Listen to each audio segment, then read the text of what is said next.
आज के modern time के बोरवेल मशीन एयर प्रेशर से ड्रिल करते हैं जो 2500 मीटर की गहराई तक ड्रिल कर सकते हैं। यह लगभग 2.5 किलोमीटर होता है और इसके कंप्रेसर का एयर प्रेशर आपको हैरान कर देगा जो 4500 psi का है। क्या आप इमेजिन कर सकते हो कि यह प्रेशर कितना ज्यादा है? अंदाजा आप इस बात से लगा सकते हो कि हमारे गाड़ियों के टायर में सिर्फ 30 से 40 psi के प्रेशर से हवा भरी जाती है। यह जो आप मशीन देख रहे हो इसका नाम down the hole drilling rig है, जिसको शॉर्ट में DTH बोलते हैं। यह बोरवेल मशीन ठीक हमारे घर में छोटी ड्रिल मशीन होती है उसी की तरह काम करती है, लेकिन यहाँ पर जो ड्रिल बिट होता है वह अलग टाइप का होता है जो हाई प्रेशर एयर पर ऑपरेट करता है, जो एक बहुत ही बेहतरीन इंजीनियरिंग भी है। इस मशीन में बेसिकली दो सेपरेट मैकेनिज्म होते हैं जो मिलकर काम करते हैं। एक कंप्रेसर जो हाई प्रेशर एयर को कंप्रेस करने का काम करता है और दूसरा मैकेनिज्म ड्रिलिंग रिग होती है जो बोरवेल को ड्रिल करने का काम करती है। कंप्रेसर और ड्रिल रिग कई बार आपको एक ही ट्रक पर दिख जाएगी, लेकिन जो हेवी ड्यूटी मशीन होती है उनके कंप्रेसर की साइज काफी ज्यादा बड़ी होती है,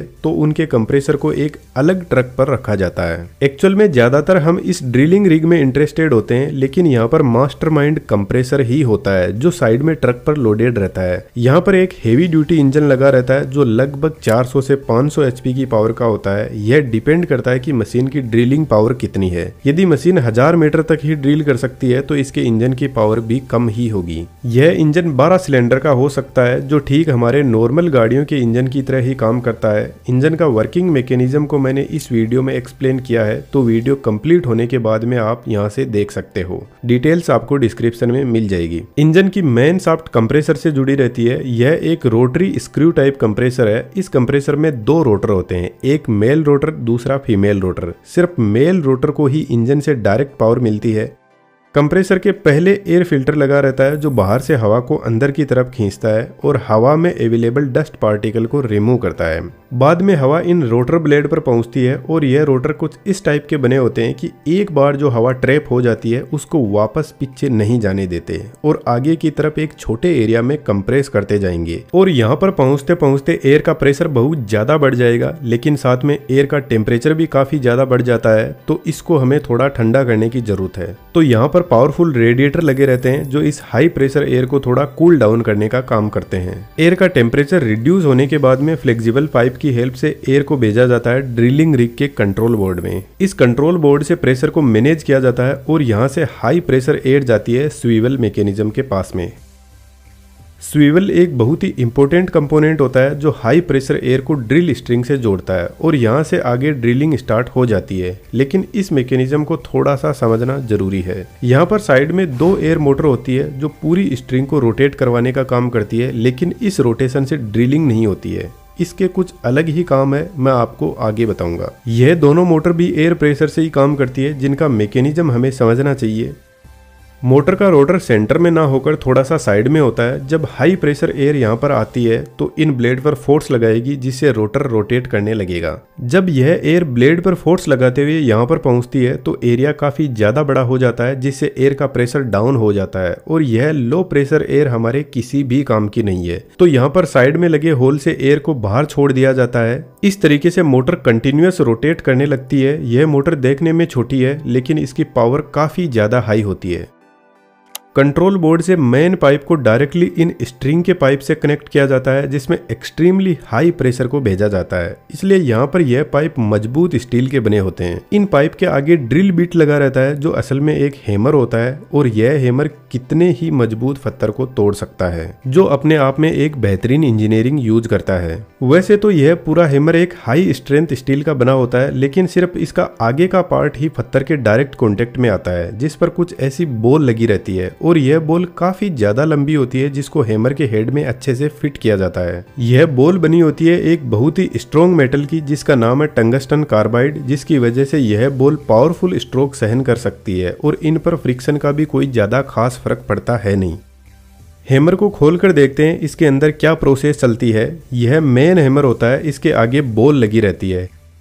हैमर के पीछे एक भारी भरकम पिस्टन होता है जो हैमर पर कंटिन्यूअसली स्ट्राइक करता है और पिस्टन के ऊपर लगा रहता है एक खाली सिलेंडर। देखो यहाँ पर कंफ्यूज हो सकते हो तो थोड़ा सही से समझना। पिस्टन के ऊपर और नीचे दो चेंबर है और हमें अच्छे से पता है कि यदि पिस्टन के एक साइड में हाई प्रेशर होगा और एक साइड में लो प्रेशर होगा तो पिस्टन हाई प्रेशर से लो प्रेशर वाली साइड में जाएगा। फिलहाल पिस्टन के नीचे के चेंबर को देखो, यह पूरा खाली पड़ा है। अब सबसे पहले कंप्रेसर का हाई प्रेशर आएगा चेक वॉल के पास में। चेक वॉल ओपन होगा और यहाँ से हाई प्रेशर आएगा एयर डिस्ट्रीब्यूटर के पास में। एयर डिस्ट्रीब्यूटर एयर को चारों तरफ फैला देगा। अब यह जो सिलेंडर है, इसके ऊपर की तरफ जो होल बने हुए हैं, इनसे एयर बाहर निकलती है और इस सिलेंडर के पास में से होते हुए वापस इस नीचे के होल से एयर सिलेंडर में एंटर कर जाएगी। अब सिलेंडर के अंदर से ही हवा या तो ऊपर जाएगी या नीचे, क्योंकि बाहर से सिलेंडर हवा को जाने नहीं देगा, यहाँ से ब्लॉक कर रखा है। अब हवा नीचे जाना चाहती है, फिर पिस्टन ने यहाँ से भी हवा को ब्लॉक कर रखा है, तो फिर हवा ऊपर जाने लगती है इस सिलेंडर में से। यहाँ पर देखो चेंबर बने रहते हैं, तो फिलहाल हवा इस चेंबर में से होते हुए पिस्टन के ऊपर भरने लग जाएगी और पिस्टन को ऊपर से नीचे की तरफ फोर्स लगाएगी। अब पिस्टन के ऊपर की तरफ हाई प्रेशर है और नीचे की तरफ लो प्रेशर, तो पिस्टन स्पीड में नीचे आएगा और हैमर से स्ट्राइक करेगा। हैमर से स्ट्राइक करते ही पिस्टन के जो ऊपर का चेंबर है, उसमें जो भी हवा होगी वह पिस्टन के अंदर की तरफ एक होल होता है, उससे होते हुए हैमर के नीचे की साइड से बाहर निकल जाएगी। अब ऊपर का चेंबर खाली हो गया है, जिसका मतलब है पिस्टन वापस ऊपर की तरफ आ सकता है। अब पिस्टन के नीचे के चेंबर में यह जो गैप बना हुआ है, इससे हवा नीचे की तरफ बढ़ने लगेगी, जिससे पिस्टन वापस ऊपर उठने लगेगा और इस पोजीशन पर पिस्टन आएगा तो पिस्टन के नीचे के चेंबर में जितनी भी हवा थी वह हैमर के अंदर से होते हुए पूरी बाहर निकल जाएगी और फिर से वापस ऊपर के चेंबर में हवा भरने लगेगी और फिर से पिस्टन हैमर पर जाकर स्ट्राइक करेगा और यही प्रोसेस ऑटोमेटिकली चलती रहती है।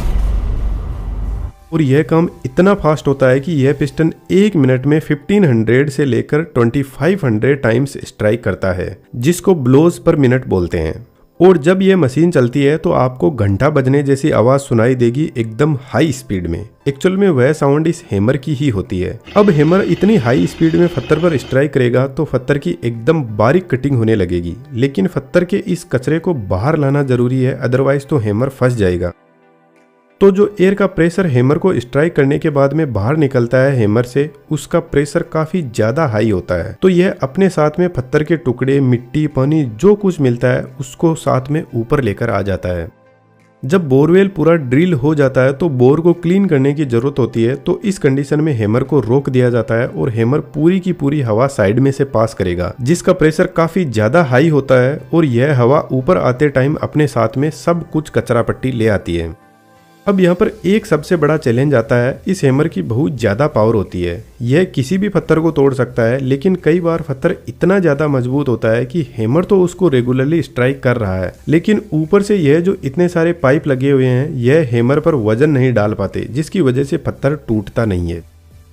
तो फिर यहाँ पर जो टावर होता है, इसके पीछे की तरफ एक हाइड्रोलिक प्रेशर वाला पंप लगा रहता है और यह पंप इस पुली मैकेनिज्म से जुड़ा रहता है और यह पुली ऐसे घूमते हुए स्वीवल से जुड़ी रहती है, जिसकी वजह से पंप का डायरेक्ट प्रेशर स्वीवल के थ्रू इन पाइप पर लगता है और इन पाइप का प्रेशर हैमर पर लगता है। तो जब भी कोई मजबूत पत्थर आता है तो एक्चुअल में यह हाइड्रोलिक प्रेशर हैमर पर और ज्यादा फोर्स लगाता है पत्थर को तोड़ने के लिए। और एक्चुअल में यदि मैं आपको बताऊं तो इस स्वीवल मैकेनिज्म को ऊपर नीचे करने के लिए हाइड्रोलिक प्रेशर ही लगा रहता है आज के मॉडर्न डीटीएच में। इस मशीन के अंदर कोई भी वह पुराना रोप एंड पुली सिस्टम नहीं होता है स्वीवल को ऊपर नीचे करने के लिए या फिर इन पाइप को बाहर निकालने के लिए, क्योंकि यहाँ पर इन पाइप का बहुत ज्यादा हेवी लोड रहता है। तो यदि डायरेक्टली हम किसी इंजन को गियर मैकेनिज्म के थ्रू कनेक्ट करेंगे तो वह फेल हो सकता है, इसलिए यहाँ पर हाइड्रोलिक पंप इंस्टॉल किया जाता है जो स्लो होते हैं पर एक्सट्रीमली पावरफुल होते हैं।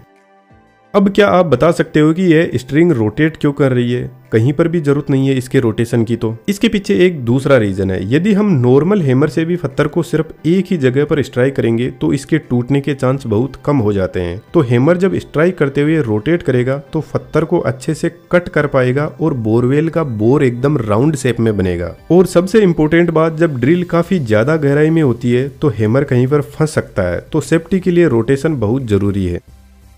साइड में रोबोट आर्म भी लगी रहती है जो ऑटोमेटिकली इन पाइप्स को उठाकर स्वीवल मैकेनिज्म से कनेक्ट करती है। इस रोबोट आर्म में भी कुछ हाइड्रोलिक पंप लगे रहते हैं। इसके अलावा भी बहुत सारे हाइड्रोलिक पंप यहाँ पर होते हैं। तो इन सभी को ऑपरेट करवाने के लिए एक छोटा इंजन भी यहाँ पर लगा रहता है। हाइड्रोलिक सिस्टम कैसे काम करता है इस पर हमने डिटेल वीडियो बनाया है। यहाँ पर क्लिक करके आप इन दोनों वीडियो को जरूर से देखना, आपको बहुत कुछ सीखने को मिलेगा। यदि आप ऐसा 3D एनिमेशन सीखना चाहते हो तो हमारे बेहतरीन एनिमेशन के कोर्स को ज्वाइन कर सकते हो, जो आपकी बहुत हेल्प करेगा। उम्मीद करता हूँ आपकी तरफ से इस वीडियो को अच्छा सपोर्ट मिलेगा, क्योंकि काफी ज्यादा रिक्वेस्टेड वीडियो था।